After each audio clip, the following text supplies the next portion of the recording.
وعاشروهن بالمعروف فإن كرهتموهن فعسى أن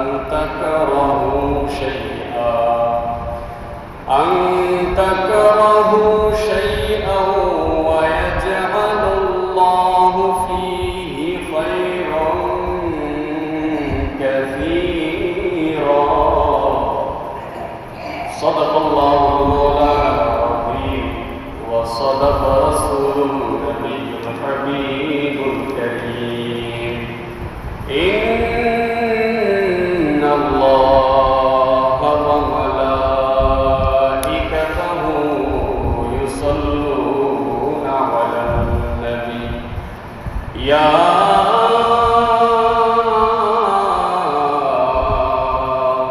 أيها الذين آمنوا صلوا عليه وسلموا تسليما. اللهم صل على مولانا محمد وعلى آل سيدنا. জবানটা ছেড়ে দিয়ে বলেন আল্লাহুম্মা সাল্লি আলা সাইয়্যিদিনা মুহাম্মাদ ওয়া আলা আলি সাইয়্যিদিনা মাওলানা। উড়ে যাও রে বাংলার হাওয়া, উড়ে যাও রে মদিনা, আমাদের সালাম পৌঁছে দিও নূর নবীর পাক রওজায়। আল্লাহুম্মা সাল্লি সাইয়্যিদিনা মাওলানা মুহাম্মদ ওয়া আলা আলি সাইয়্যিদিনা মাওলানা। নবী আপনার রোশে নূর দিয়া আসমান জমিন আউলিয়া। নবী আপনার রোশে নূর দিয়া আসমান জমিন আউলিয়া। সারা জাহান পয়দা কিয়া পাক নামে মুহাম্মদ। আল্লাহুম্মা সাল্লি সাইয়্যিদিনা মাওলানা মুহাম্মদ ওয়া আলা আলি সাইয়্যিদিনা মাওলানা। মরণে চেহারা মুবারক দেখায়, বলেন সকলে মরণে চেহারা মুবারক দেখায়। আকা কাছে বসে কালিমাটা পড়িয়ে দিও। নবী গো কাছে বসে কালিমাটা রওজা মুবারকে বারে বার নিও। মুবারক কদমে চুমিতে দিও। নবী গো মুবারক কদমে চুমিতে দিও। আকা রুহুটা বের হতে হাসিটা দিও। নবী গো রুহুটা বের হতে হাসিটা দিও। তোমার মোবারক হাত আমার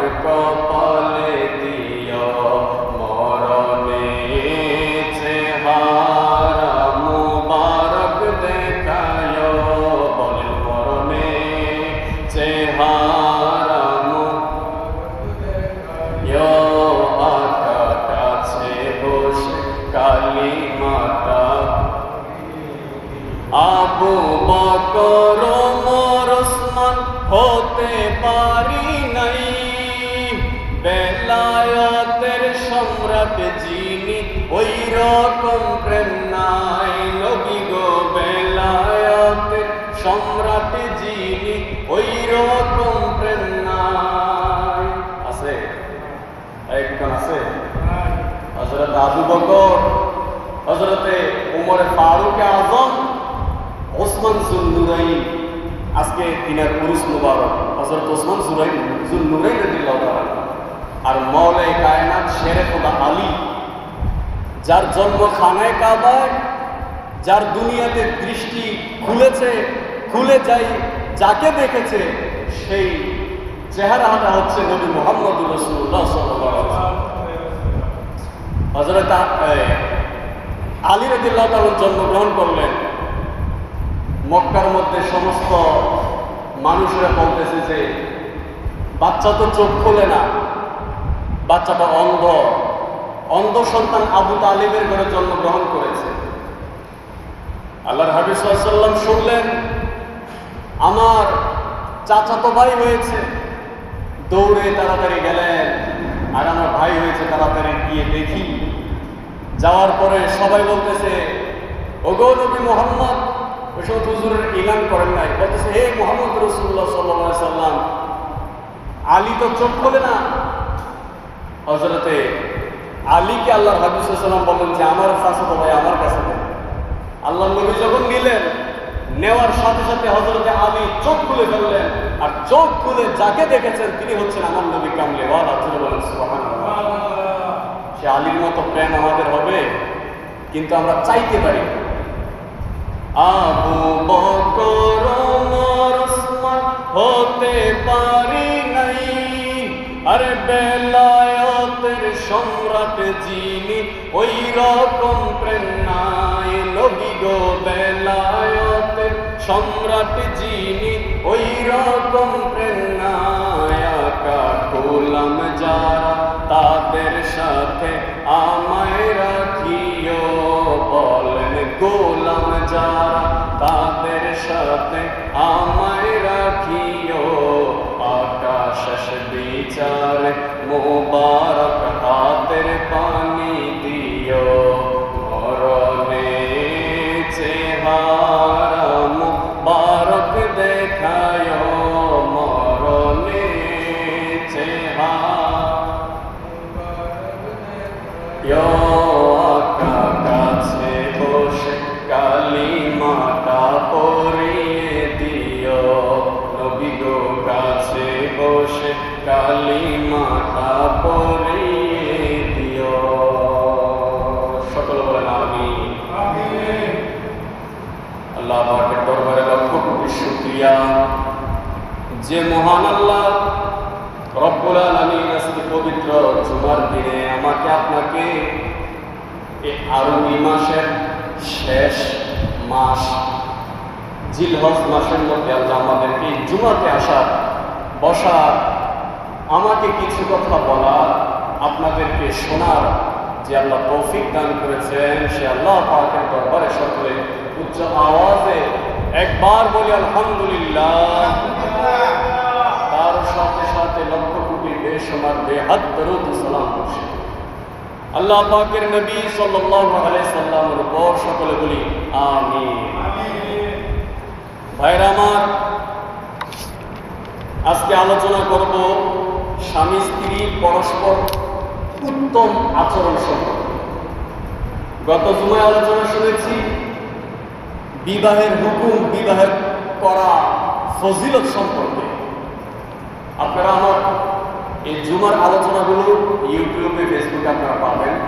বাস আমার নাম লিখে সার্চ করলে পেয়ে যাবেন, মাওলানা আব্দুল মুমিন রেজা খান। এইগুলো সবগুলো আপনাদের এখানে ওয়াজগুলো পাওয়া যাবে। আজকে আমরা আলোচনা শুনব স্বামী এবং স্ত্রী একজন আরেকজনের সাথে উত্তম সুন্দর আচরণ সম্পর্কে। স্বামী কেমন আচরণ করবে স্ত্রীর সাথে, স্ত্রী কেমন আচরণ করবে স্বামীর সাথে, এই সম্পর্কে আল্লাহর হাবিব সাল্লাল্লাহু আলাইহি ওয়াসাল্লামের হাদিস এবং পাক কালাম থেকে আমরা, আল্লাহ তৌফিক দেন তো আমরা শুনবো সকলে বলি ইনশাআল্লাহ। আল্লাহ পাক হক বলার, হক শোনার, হক মানার, হকের উপর প্রতিষ্ঠিত থাকার তৌফিক দান করুক। সকলে উচ্চ আওয়াজ বলে আছি। আমার ভাইয়েরা, বাবারা, মুরব্বীরা, আল্লাহ কুরআনুল কারীমের মধ্যে ইরশাদ ফরমান, যারা আমার সাথে তেলাওয়াত করেন, বিসমিল্লাহির রহমানির রহিম, ওয়া আশিরুহুন্না বিল মা'রুফি ফাইন কারিহতুমুহুন্না ফাআসা আন তাকরাহু শাইআন ওয়া ইয়াজআলুল্লাহু ফীহি খায়রান কাসীরা। আমার আল্লাহ বলেন, তোমরা তোমাদের স্ত্রীদের সাথে সৎভাবে জীবনযাপন করো, আর যদি তোমরা তাদেরকে অপছন্দ করো তবে এমনও হতে পারে তোমরা এমন কিছুকে অপছন্দ করতেছ অথচ আল্লাহ তাআলা তার মধ্যে কল্যাণ রেখেছে। কথা বুঝতে পারছেন? আল্লাহ বলতেছে, তোমরা তোমাদের স্ত্রী বিবিদের সাথে, বউয়ের সাথে সুন্দর ব্যবহার করো, সুন্দর আচরণ তোমাদের স্ত্রীর সাথে করো। আর যদি তোমরা তাদেরকে অপছন্দ করো, বিয়ে করে ফেলেছ কিন্তু বউটা পছন্দ হয় না, আল্লাহ বলতেছেন তোমাদের যদি অপছন্দ হয়ে যায় তাহলে কি করবা? তাহলে এই জিনিসটা চিন্তা করো, এই যে অপছন্দ জিনিসটা তোমার মনে হয়, কিন্তু এই জিনিসের মধ্যে বেশি বরকত, বেশি কল্যাণ, বেশি ভালো আল্লাহ রাব্বুল আলামিন রেখেছেন। আপনার মনে হয় স্ত্রীটা বেশি ভালো না, আমার এই স্ত্রীর মধ্যে বেশি শান্তি খুঁজে পাই না, কিন্তু আল্লাহ রাব্বুল আলামিন পাক কালামের মধ্যে বলেন, তোমার সেই বিবির মধ্যে আমি আল্লাহ রাব্বুল আলামিন বেশি সুখ রেখেছি, শান্তি রেখেছি, কল্যাণ রেখেছি। আজকে শান্তি হয় নাই, আর কিছুদিন পরে হলেও তো শান্তি আসবে। সুবহানাল্লাহ বলেন। এরপর আল্লাহর পর আরেকটা আয়াতের মধ্যে আল্লাহ রাব্বুল আলামিন বলেন, বিসমিল্লাহির রহমানির রহিম, ওয়ালাহুন্না মিথলুল্লাযী আলাইহিন্না বিল মা'রুফি লিররিজালি আলাইহিন্না দারাজা। আল্লাহ রাব্বুল আলামিন বলেন, নারীদের উপর যেমন পুরুষদের অধিকার রয়েছে তেমনিভাবে ন্যায়সঙ্গতভাবে পুরুষদের উপর নারীদেরও রয়েছে। স্বামীর উপর যেমন, স্ত্রীর উপর যেমন স্বামীর অধিকার, আবার তেমনভাবে স্বামীর উপরেও স্ত্রীর অধিকার আছে না নাই? আল্লাহ বলেন, আর পুরুষদের রয়েছে তাদের মানে নারীদের উপর মর্যাদা, নারীদের উপর পুরুষদের অধিকার রয়েছে, হক রয়েছে, আবার পুরুষদেরও নারীদের উপর হক রয়েছে।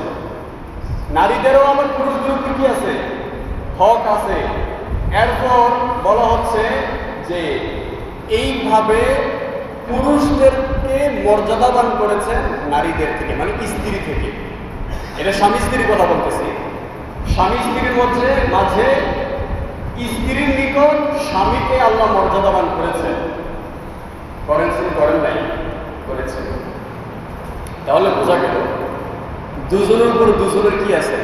হক আছে। এগুলো জানার দরকার আছে না নাই? খুবই গুরুত্বপূর্ণ বিষয়। এবার আসেন আমরা হাদিসে কারিমের মধ্যে যাই।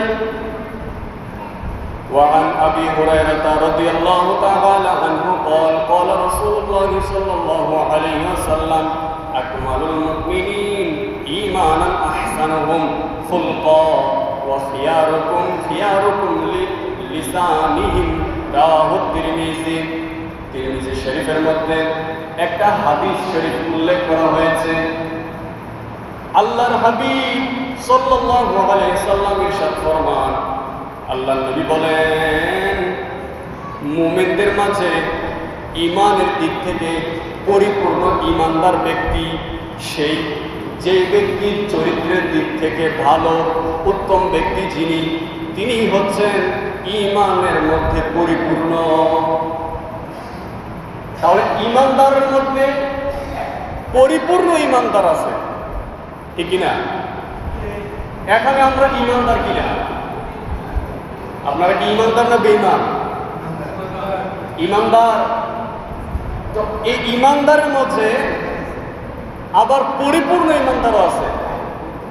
তাহলে বোঝা গেল আল্লাহর নবী বলতেছেন যে ঈমানদারের মাঝে পরিপূর্ণ ঈমানদার কোন ব্যক্তি? তো বলা হচ্ছে যে ব্যক্তির চরিত্র সুন্দর। সুবহানাল্লাহ।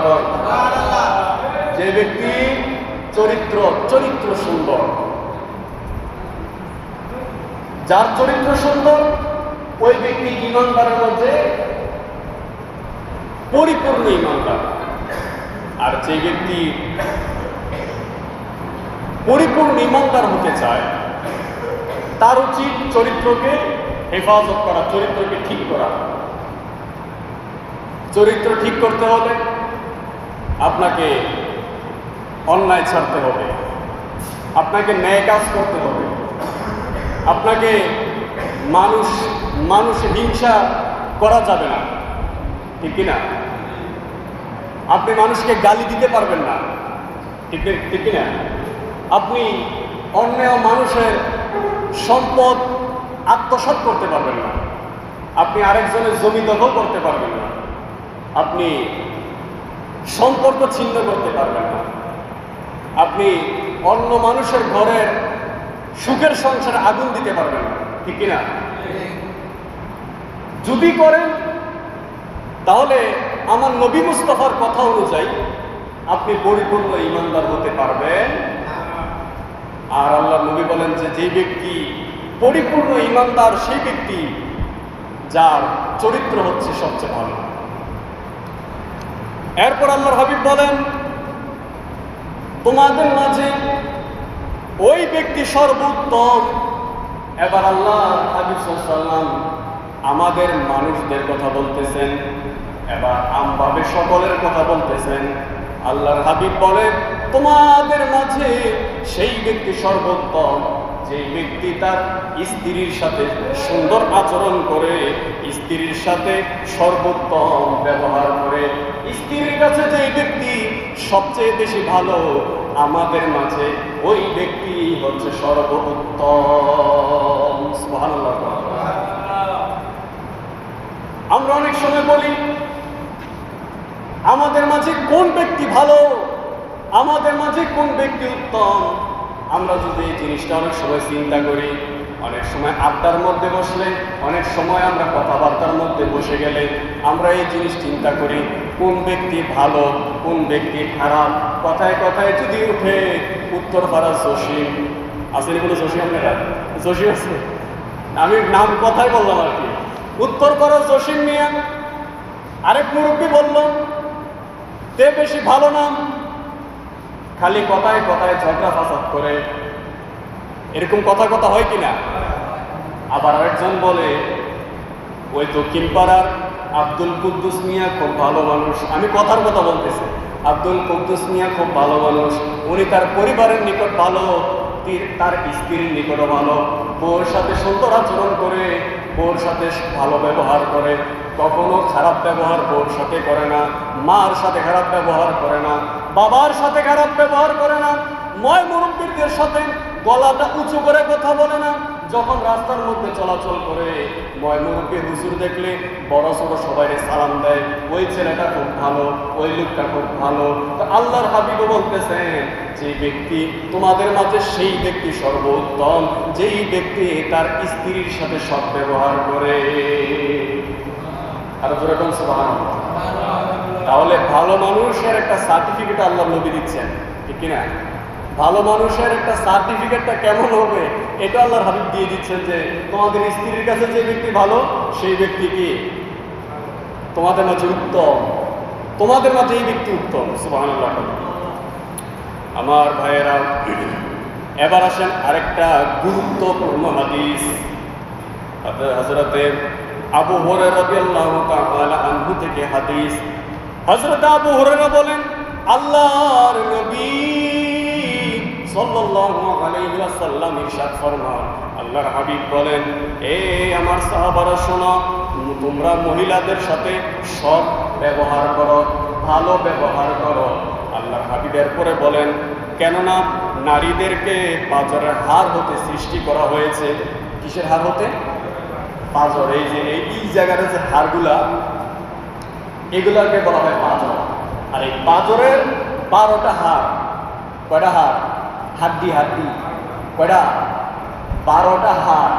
আপনারা যদি এই গুগলে অথবা ইন্টারনেটে দেখেন, তো এই 12টা হাড়ের মধ্যে এখানে যে পাঁজরের যে হাড়টা, এটা সবচেয়ে বাঁকা। এটা কি বাঁকা? এই বাঁকা হাড়ের কাজ কি জানেননি? খুবই গুরুত্বপূর্ণ বিষয়। নারীদেরকে কোত্থেকে সৃষ্টি করা হয়েছে বুঝেন? এই পাঁজরের হাড়টা বাঁকা, আর এই হাড়ের কাজ হচ্ছে যে এটা ফুসফুস, হৃৎপিণ্ড, আরো কয়েকটা জিনিস যেগুলো আছে, এই পাঁজরের হাড়টা এগুলোকে সেভ করে। এই হাড়টা যদি আপনার ঠিক থাকে, আপনার ওইগুলো সেফ থাকবে। তো আল্লাহ এখান থেকে নারীদেরকে সৃষ্টি করেছেন। সৃষ্টির পেছনে আরেকটা রহস্য আমি বলে দেই, নারীদেরকে মাথায়ও তুলবেন না, আবার জমিনের পায়ের কাছেও রাখবেন না। স্ত্রী হচ্ছে ভালোবাসার জিনিস, তাকে বুকে রাখবেন। স্ত্রী হচ্ছে ভালোবাসার জিনিস, তাকে কোথায় রাখবেন? বুকে। আপনি বুক থেকে যদি মাথায় ওঠান, ভেজাল আছে, আবার বুক থেকে যদি নিচে নামান, তখনও ভেজাল আছে। এই জন্য তাদেরকে এখান থেকে সৃষ্টি করা হয়েছে। তাদেরকে বুকে রাখো, তাদেরকে ভালোবাসো, তাদের সাথে সুন্দর ব্যবহার করো, স্ত্রীদের সাথে ভালো ব্যবহার করো। কেননা তারা সুন্দরভাবে যদি তোমাদের ঘরটা ঠিক রাখে, তাদের সাথে সুন্দর ব্যবহার করলে তারা তোমার সংসারটারে গুছাই রাখবে। আর সংসার সুখ আছে মানে তোমার জিন্দিগি সফল। ঠিক কিনা? আমার ভাইয়েরা, আল্লাহর হাবিব বলেন, পাঁজরের মধ্যে উপরের হাড়টা অধিক বাঁকা। এটা নবী বলতেছেন। আচ্ছা, আমার নবী পাক সাল্লাল্লাহু আলাইহি সাল্লাম, ওই নবীর জমানায় কোনো এরকম যন্ত্র ছিল, এক্স-রে করা যায়, এরকম কোনো জিনিসপত্র কি ওই জমানায় ছিল? কি বলেন? ছিল। আল্লাহ নবী বলতেছেন যে তোমাদের এই মানুষের উপরের পাঁজরের যে উপরের যে হাড়টা, এটা বাঁকা হয়। এটা কি হয়? আপনারা দেখেন, ইন্টারনেটে দেখেন, আমি এগুলো খুব ঘাটাঘাটি করছি, দেখছি যে নবীর হাদিস অনুযায়ী এই যে পাঁজরের হাড়টা, এটা বাঁকা হয়। এটা এখান থেকে এইভাবে বাঁকা। তো এই বাঁকা হাড়টা নবী বলতেছেন যেটা বাঁকা হয়। তো আল্লাহর হাবিব, ওই সময় এক্স-রে ছিল না, কোনো যন্ত্র, আধুনিক যন্ত্র ছিল না। তো আল্লাহর নবী কিভাবে দেখলেন? নোয়াখালীর এক আশিক রাসূল, নবী প্রেমিক, তার কবিতার মধ্যে সে বলতেছেন, বিজ্ঞানীদের বিজ্ঞানী আঙ্গ নবীজি। বলেন না, বিজ্ঞানীদের বিজ্ঞানী আঙ্গ নবী, এরকম গা দয়াল নবী টোগাই পাইবানি, এরকম গা দয়াল নবী টোগাই পাইবানি, বিজ্ঞানীদের বিজ্ঞানী আঙ্গ নবীজি। বলেন, বিজ্ঞানীদের বিজ্ঞানী। আমার ভাইয়েরা, আমার নবী ডাক্তারেরও ডাক্তার, আমার নবী বিজ্ঞানীরও বিজ্ঞানী। আমার নবী হচ্ছেন সর্বোত্তম, আমার নবী হচ্ছেন সবচেয়ে আলা ওয়ালা। হামারা নবী, আমার নবীর চরিত্র হচ্ছে সর্বোত্তম, যার চরিত্রের ব্যাপারে আল্লাহ রাব্বুল আলামিন সাক্ষ্য দিয়েছেন। যিনি হচ্ছেন ডাক্তারের ডাক্তার, যিনি হচ্ছেন বিজ্ঞানের বিজ্ঞানী, যার কাছে আল্লাহ গায়েবের খবর দান করেছেন, যার থেকে কোনো কিছু লুকায়িত নেই। আমার ভাইয়ের, আল্লাহর হাবিব বলেন, তোমাদের পাঁজরের যে উপরে যে হাড়টা, এটা বাঁকা হয়। তো কি করবা? যদি তুমি সোজা করতে চাও, এটা ভেঙে যাবে। আবার যদি এমনি রেখে দাও, এটা আরো বাঁকা হতে থাকবে। তো কি করবে? তাদেরকে ওয়াজ করো। মহিলাদের কি করো? ওয়াজ করো, ওয়াজ। তাদেরকে ভালো ভালো উপদেশ দাও, তাদেরকে ভালো ভালো জিনিসের আদেশ দাও, যে তুমি এই কাজটা করো, এই ভালো কাজটা করো, ওইটা করো, এটা করো, ওটা করো। এই দিক দিয়ে ভালোবাসবা, সুন্দর আচরণ করবা, ওই দিক দিয়ে তাদেরকে ভালো ভালো জিনিসের উপদেশ দিবা এবং ভালো জিনিসের উপদেশ দিবা। তুমি তাকে বেপরদা কোনো পুরুষের সামনে যাইতে দিবা না, কোনো পর পুরুষের সামনে যেতে দিবা না। এটা খুবই গুরুত্বপূর্ণ বিষয়। পরপুরুষের সাথে সাক্ষাৎ করতে দেওয়া নিজের স্ত্রীকে, এটা আল্লাহ রাসূল সাল্লাল্লাহু আলাইহি ওয়াসাল্লাম বলেন, আজকে আমরা দেখি যে মেয়েরা এই রাস্তার মধ্যে চলাচল করে, মাথায় ওড়না নাই, কাপড় ঠিকঠাক নাই, কোনো কিছু ঠিক নাই। আমার যারা বোনেরা রয়েছেন তাদের এই কাজের কারণে 3টা পুরুষ জাহান্নামে যাবে। কয়টা? 3টা। শোনেন, 1 নাম্বার তার বাবা, 2 নাম্বার স্বামী, 3 নাম্বার ভাই। কারণ তারা তাদেরকে ভালো জিনিস শিক্ষা দিবে, কিন্তু তারা তাদেরকে ভালো জিনিস শিক্ষা দেয় নাই। আপনার মেয়ে চুল ছেড়ে রাস্তা দিয়ে হাঁটা চলা করে, আচ্ছা আপনি না আপনার মেয়েটারে বলতেছেন যে আমার মেয়ে, আপনার সমস্যা কি? আচ্ছা আপনি আপনার মেয়েটাকে মেয়ে হিসেবে দেখতেছেন, আচ্ছা বাহিরের একটা ছেলেকে আপনার মেয়েকে আপনার মতো দেখবে? হ্যাঁ, আপনার মেয়ে আপনার স্ত্রী, আপনি তাকে আপনার মেয়ে বা স্ত্রী হিসেবে দেখতেছেন। এখানে মূল অনেকে বুঝেন এই জিনিসগুলা, এই জিনিসটা বুঝেন, এই কথাটা বুঝেন, খুবই গুরুত্বপূর্ণ। আপনি আপনার স্ত্রীকে স্ত্রী দেখতেছেন, আপনার মাকে আপনি মা দেখতেছেন, আপনার মেয়েকে আপনি মেয়ে দেখতেছেন, কিন্তু বাহিরের একটা ছেলে, পুরুষ, কোনো ব্যক্তি আপনার মেয়েটাকে তো সে নিজের মেয়ে দেখবে না, ঠিক কিনা? এই জন্য ইসলামের হুকুম, আমার ভাইয়া, দাইয়ুস বলা হয় তাদেরকে, দাইয়ুস। দাইয়ুস কখনো সে দাইয়ুস জাহান্নামে প্রবেশ করবে না, জাহান্নামে যেতে পারবে না, জাহান্নামী হয়ে যাবে। দাইয়ুস, এই দাইয়ুস কারা? যারা নিজের স্ত্রী, নিজের মেয়ে ছেলেদেরকে বাইরে ছেড়ে দেয়, আর 40 জন পর পুরুষ তাদেরকে দেখে ফেলে। ওই নারীদেরকে বলা, এই পুরুষদেরকে বলা হয় দাইয়ুস, কারণ সে তার নিজের স্ত্রীকে হেফাজত করতে পারে না। সেজন্য মহিলাদেরকে, আপনাদের স্ত্রীদেরকে পর্দার হুকুম দিবেন, ভালো ভালো জিনিসের হুকুম দিবেন, যে পরপুরুষের সামনে যাওয়া যাবে না। কাজ করো, কাজের ফাঁকে ফাঁকে নামাজটা আদায় করো। নামাজের সময় কোনো কাজ দরকার নাই, কারণ নামাজ হচ্ছে আল্লাহর ইবাদত। আল্লাহ যিনি আমাদেরকে সৃষ্টি করেছেন, আল্লাহর ইবাদত করো, আল্লাহ পাকের জিকির করো, নামাজ পড়ে পড়ে বেশি বেশি দোয়া করো, পরিবারের জন্য দোয়া করো, আমাদের জন্য দোয়া করো, রিজিকের জন্য দোয়া করো, যেন রিজিকটা আল্লাহ বাড়ায় দেয়। স্ত্রী যদি নেককার ভালো হয় এবং তার যদি গুণ থাকে, এই গুণের কারণে সংসারটা সুন্দর হয়। সে যখন নামাজ পড়বে, তার সমস্ত কাজের মধ্যে আল্লাহ বরকত দিবে। আর এগুলো থেকে যখন সন্তান হবে, ওই সন্তানগুলো ভালো সন্তান হবে।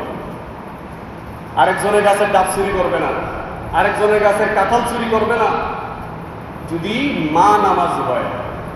কেননা মার খাসিয়তগুলো সন্তানের উপর অনেকটা প্রভাব ফেলে। আপনারা হুজুর গৌসে পাক আব্দুল কাদের জিলানীর নাম শুনছেন না? ওনার ইতিহাস আপনারা জানেন না? উনি 18 পারা কোরআন মুখস্থ করে দুনিয়াতে এসেছেন, 18 পারা। আর কারণ কি? কারণটা কি? আপনারা অবাক হয়ে যাচ্ছেন, যারে কারণটা কি? কারণ ওনার আম্মা যান, যখন উনি গর্ভে এসেছেন, ওনার আম্মা যান, ওনার 18 পারা মুখস্থ ছিল। উনি সবসময় কোরআন তেলাওয়াত করতেন। উনি ঘরের রান্নাবাড়ার কাজ করেন, কোরআন তেলাওয়াত করেন। উনি যখন হাঁটাহাঁটি করেন একটু, তখন আল্লাহর কোরআনুল কারীম তেলাওয়াত করেন। জোরে বলেন সুবহানাল্লাহ। আর আমাদের দেশের এখন মেয়েরা কি করে? মোবাইল একটা নিয়ে টিকটক দেখে। বাস্তব কথা, আপনারা ঠিক বললেও ঠিক, না বললেও ঠিক, এই টিকটক দেখে, রিল দেখে। এগুলো দেখলে সন্তান ভালো হবে? এই সন্তান তো গর্ভে থেকে আসার পরে বলবে যে আমার মোবাইল দাও।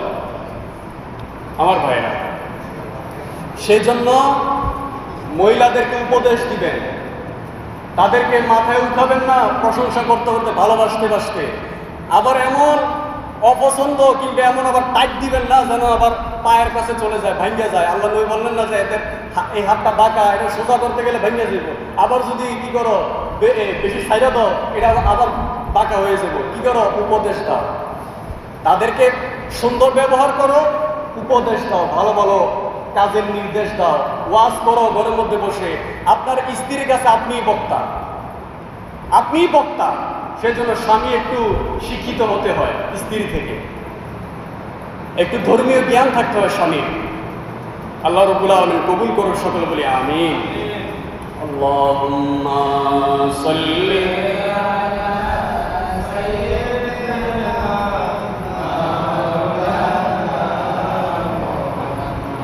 وعلى آل سيدنا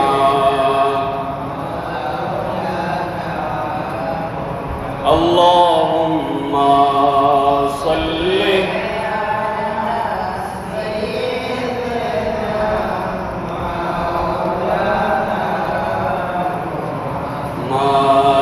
وعلى آل سيدنا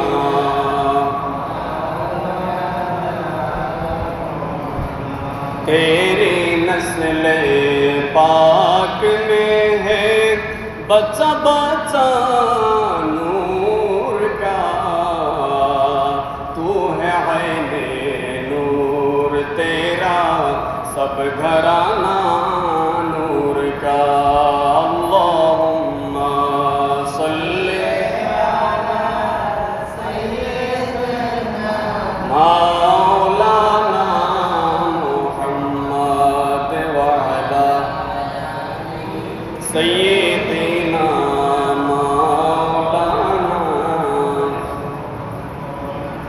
আল্লাহর নবী সাল্লাল্লাহু আলাইহি ওয়াসাল্লাম স্ত্রীদের অধিকার সম্পর্কে আল্লাহ বললেন যে তোমার স্ত্রী তোমার কাছে কি কি অধিকার। আল্লাহ নবী সাল্লাল্লাহু আলাইহি ওয়াসাল্লাম ইরশাদ ফরমালেন, তুমি যখন খাবে, তুমি যখন আহার করবে, তো তোমার স্ত্রীকেও তুমি আহার করাও। সুবহানাল্লাহ। তুমি যখন ভাত খাও, তোমার স্ত্রীরও ভাত খাওয়াও। তুমি যখন ফল ফ্রুট খাও, তোমার স্ত্রীকে খাওয়াও। তুমি যখন যে জিনিস খাও, তোমার স্ত্রীকেও তুমি খাওয়াও। 2 নাম্বার, যখন তুমি পরিধান করো, তোমার স্ত্রীকেও তুমি পরিধান করো।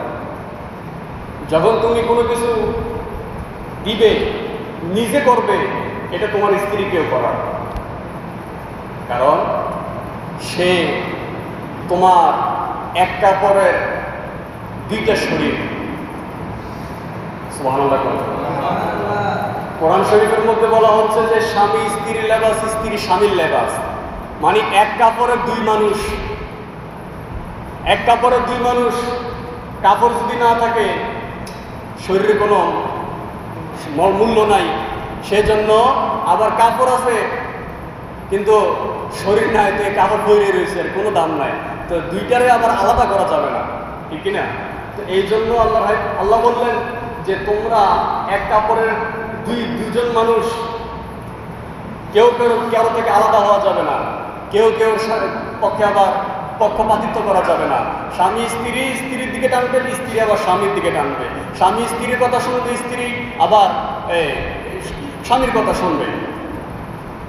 এখানে আবার তৃতীয় ব্যক্তি আসা যাবে না।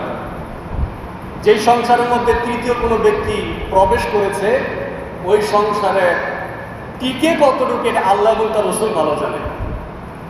যেই সম্পর্কের মাঝে 3 নম্বর ব্যক্তি ঢুকবে, আর ওই 3 নম্বর ব্যক্তিকে এই 2 জন জায়গা করে দিবে, তখন ওই সংসারের মধ্যে অশান্তি লেগে যাবে।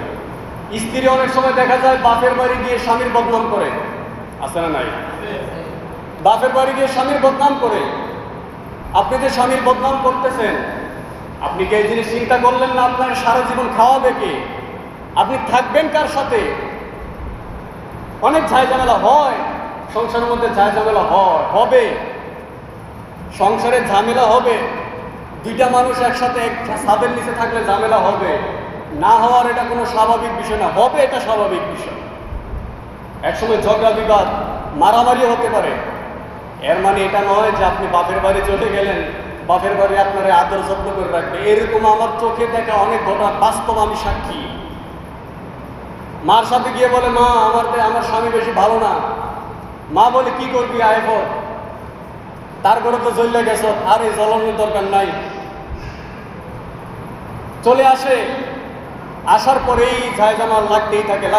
আসার পরে এই আশেপাশে যে মানুষগুলো, এগুলো বেশিরভাগ বলে, আর তোমার মায়েরা এত সুন্দর, এত ভালো মায়েরা, তুমি আর কত বিয়ে দিতে পারবা? আমার চোখের দেখা ভাই, আমার চোখের দেখা, এরকম বলছে। কিন্তু বলার পর যাক, শেষ পর্যন্ত ওই নারী বুঝে নাই তো স্বামীর সংসার ছেড়ে চলে আসছে। আসার পর 2 মাস যেতে পারে নাই, ঘরের মধ্যে অশান্তি, ভাইয়ের বোর ঝামেলা লাগে, ঝামেলা লাগিয়ে রয়েছে। এরপর দ্বিতীয় বিয়ে দিছে। এটা আমি বাস্তব একটা ঘটনা আমি আপনাদেরকে বলছি। দ্বিতীয় বিয়ে দিয়েছে, ওই ঘটনা এইটাও টিকে নাই, দ্বিতীয় স্বামীর সংসার করতে পারে না, তৃতীয় স্বামীর সংসারে গেছে, এটাও করতে পারে না। চতুর্থ আর একটা বিয়ে হয়েছে কিছুদিন আগে, 1-1.5 মাস থাকার পর ওই স্বামী ছেড়ে দিছে। আমার কষ্ট হয় ওই নারীটার জন্য, আমাদের পরিচিতই তো। মা বোনদেরকে বলবো, স্বামী যত খারাপ হোক, স্বামীর বদনাম কখনো বাপের বাড়ি করবেন না, আর এটা কখনো ছাড়বেন না। স্বামী বদনাম কখনোই করবেন না, বাপের বাড়ি হোক, পাশের বাড়ি ভাবি হোক, কোনো মানুষের কাছে স্বামীর বদনাম করবেন না। কারণ এই মানুষটা দিন কি দিন, রাত্রি রাত আপনার জন্য কষ্ট করে, আপনাদের জন্য কষ্ট করে। সে পারতো যে নিজে যা আছে নিজে কোনো মতে খাইয়া আপনারা কোনো মতে পাঠাই দিতেছে, এরকম আছে অনেক ঘটনা, পাঠাই দিতেছে, যাও তুমি গিয়ে কাম করো। করে নাই তো, এটা করে নাই। বিদেশের জমিনে থাকে, দেশে মুনির মতো খাটাখাটি করে আপনার জন্য। হয়তো 19-20 রাগ উঠে গেছে, আর আপনাদের ভুল হয়, নারীদের ভুল হয় না এরকম না, আপনারা বাঁকা, এই জিনিসটা মাথায় রাখবেন, বাঁকা উল্টা পাল্টা অনেক সময় করেন। তো 19-20 হলে স্বামী অনেক সময় রাগ করে 2-1টা থার্মাসল মতো দিতে পারে। আপনাদেরকে বলতেছি না যে আবার এরকম করবেন, খবরদার স্ত্রীর গায়ে হাত তুলবেন না, এদেরকে আদর করবেন। অনেক সময় রাগারাগি হতে পারে, কিন্তু এর মানে এ না যে আপনি আপনার স্ত্রীকে ছেড়ে দিবেন, আবার স্ত্রী আপনাকে ছেড়ে দিবেন। কারণ কাপড় ছাড়া যেমন মানুষ চলতে পারে না, ঠিক তেমনই ভাবে স্বামী স্ত্রী একে অপরকে ছাড়া চলতে পারবে না। সেই জন্য ঝামেলা যত হোক, অন্য মানুষের কাছে নিজের ঘরের ঘটনা বলবেন না, আর কাউকে নিজেদের সংসারের ব্যাপারে কখন নাক গলাতে দিবেন না। এটা বিশেষ করে যুব সমাজের জন্য, তারা বোঝে না। আগের যুগের মানুষ অনেক বুদ্ধিমান, সংসার চালিয়ে নিতে পারে, কিন্তু বর্তমানে এই ঝামেলাটা বেশি, ডিভোর্সের হার অনেক বেশি বর্তমানে বাংলাদেশের মধ্যে। ভাইরা আমার, অনুরোধ করব স্ত্রীদের সাথে সুন্দর ব্যবহার করবে, আর স্ত্রীদেরকে বলবো স্বামীদের সাথে একটু ভালো আচরণ করে। সংসারের মধ্যে আপনি অশান্তি লাগে না, স্বামী যেটা বলে বাস এটা করেন, উল্টা পাল্টা কোনো একটা বাড়তি নিজে করতে চাই না। আমার ভাইয়েরা, আল্লাহর হাবিব বললেন, যখন তুমি খাবে তোমার স্ত্রীকেও খাওয়াবে, আর যখন তুমি পরিধান করবে তোমার স্ত্রীকেও তুমি পরাবে, কাপড় চোপড় দিবে। আল্লাহর হাবিব বলেন, তাদের মুখের মধ্যে কখনো প্রহার করবে না, তাদের চেহারার মধ্যে কখনো আঘাত করবে না। এরপর আল্লাহর হাবিব বলেন, তাদেরকে অশ্লীল ভাষায়, এই মার মেয়ে বাপের মেয়ে গালাগালি, এটা করবেন না। আল্লাহ নবী বলেন যে তাদেরকে এটা করবে না। এবং ঘরের ভিতর ব্যতীত তোমরা ঘরের ভিতর তোমরা একত্রে থাকবে, বাহিরে তোমরা একটু সেফ হয়ে চলবে। এখন এটাও একটা সমস্যা হয়ে দাঁড়িয়েছে, শরম লজ্জার অভাব। শরম লজ্জার অভাব, বাহিরে বের হয়, স্ত্রী তো আপনার, আপনি স্ত্রীকে ঘরের মধ্যে, আপনারা, আমি কি বলতে চাচ্ছি আপনারা বুঝে নেন। আপনি ঘরের মধ্যে যেভাবে থাকবেন, বাহিরে এভাবে চলার দরকার আছে? কারণ সবাই তো আপনার ঘরের মানুষ না, বাহির বাহির, ঘর ঘর, রিস্কার মধ্যে ওঠে, কিভাবে থাকে আল্লাহ ভালো জানে। এগুলো থেকে একটু সতর্ক থাকতে হবে। আপনার বিবি ঠিক আছে, কিন্তু আপনি বিবির সাথে একটা শালীনতা তো রয়েছে, এই জিনিসটা মেনটেন করা উচিত। আমার ভাইয়েরা, আরেকটি হাদিসে পাক, وعن معاذ رضي الله تعالى عنه أن رسول الله صلى الله عليه وسلم لو أمرت أحدا أن يسجد لأحد الله أمرت المرأة أن تسجد لزوجها من عظيم حقه عليها। আল্লাহ নবী সাল্লাল্লাহু আলাইহি ওয়াসাল্লাম বলেন, আল্লাহ রব্বুল আলামিন পৃথিবীতে যদি কোনো মানুষকে আদেশ দিতেন, আল্লাহ নবী বলেন যে আমি যদি কোনো মানুষকে আদেশ করতাম যে তোমরা একজন আরেকজনের সেজদা করো, তাহলে আমি স্ত্রীদেরকে আদেশ দিতাম, তোমার স্বামীর মহত্বের কারণে, তোমার স্বামীর মর্যাদার কারণে স্বামীর পায়ের মধ্যে আগে সেজদাটা করো। তাহলে স্বামীর সম্মান কেমন, এগুলো বুঝাবেন স্ত্রীদেরকে। এ ওয়াজ হইনে বাড়ি চলে গেলে এটা হবে না। ওয়াজ শোনেন, যে কোনো ওয়াজ মসজিদে রেগুলার গিয়ে বাবার ঘরের মধ্যে শোনাইবেন যে তুমি এটা করো এমনি করতে হবে, হুজুর এমনি কাছে চলতো। আল্লাহ নবী বলেন দুনিয়াতে তো কারোকে সেজদা করার অনুমতি নাই, তো যদি আল্লাহ আমি দিতাম আর আল্লাহ হুকুম জারি করতেন, তো আমি নবী আগে হুকুম দিয়ে দিতাম স্ত্রীদেরকে, স্ত্রীরা চলে যাও তোমার স্বামীর কদমের মধ্যে আগে সেজদা করে দাও, কারণ মানুষটা তোমার জন্য খাটে, তোমাদের জন্য খাটে। এগুলো মহিলাদের মাথায় রাখা উচিত, তোমাদের জন্য খাটে। আল্লাহ হাবিব বলেন যে তোমাদেরকেই সেজদা করার অনুমতি দেন স্বামীকে। এবং এরপর আল্লাহ হাবিব সাল্লাল্লাহু আলাইহি ওয়াসাল্লাম বলেন ওয়ালা তাজিদু রাআতুন হালাওয়াতা ঈমানি হাত্তা তুআদ্দিয়া হাক্কা যাওজিহা ওয়ালাউ সাআলাহা নাফসাহা ওয়া হিয়া আলা যাহরি কতব। আল্লাহর হাবিব বলেন ওই স্ত্রী ঈমানের স্বাদ পাবে না। ঈমান ঈমান ঈমান বোঝেন? ঈমান হচ্ছে মূল্যবান জিনিস। যার ঈমান নাই তার কোনো কিছু নাই। যার ঈমান ঠিক আছে এই আমল করলে তার আমল কবুল হবে, কিন্তু ঈমান নাই, আমল করলে কোনো দাম নাই। আপনার ঈমান যদি না থাকে আপনি আমল করে কোনো লাভ নাই, কিন্তু ঈমান ঠিক আছে আমল করলেন এটা আবার লাভ হবে, এটা আবার লাভ হবে। কারণ আল্লাহ হাবিব সাল্লাল্লাহু আলাইহি ওয়াসাল্লাম বলেন যে আখলিস দীনাকা ইয়াকফিকাল আমালুল কলিল, তোমাদের ঈমানটাকে আগে সাচ্চা করো, পাক্কা করো, এরপর তোমরা অল্প সামান্য আমল করো, বাস এতেই তোমাদের হয়ে যাবে। তো আল্লাহর হাবিব বলেন যে মহিলারা, স্ত্রীরা ততক্ষণ পর্যন্ত ঈমানের স্বাদ অনুভব করবে না, স্বাদ ঈমানের মজাটা অনুভব করতে পারবে না যতক্ষণ না তারা স্বামীর আনুগত করে, স্বামীর হকগুলো আদায় করে। তাহলে স্ত্রীরা এই বিষয়ের উপর খেয়াল রাখতে হবে। আপনার স্বামী তো আপনার উপর হক আছে, আপনারও হক আছে। কারণ আপনি যদি আপনার হক আদায় না করেন তাহলে আপনি ঈমানের স্বাদ পাবেন না, ঈমানের যে মজা এটা আপনি পাবেন না। সেই জন্য আমাদের হকগুলোর ব্যাপারে খুবই সতর্ক থাকা উচিত, খুবই গুরুত্ব দেওয়া উচিত। আল্লাহ পাক রব্বুল আলামিন আমাদের প্রত্যেকের সংসারকে হেফাজত করুক, সকলে বলে আমিন। আরো জোরে বলেন আমিন। সমস্ত চক্রান্ত থেকে, শয়তানি থেকে আমাদের প্রত্যেকের সংসার, ঘর পরিবারটাকে আল্লাহ সহি সালামতে হেফাজতে রাখুক, সকলে বলে আমিন। যারা জন্য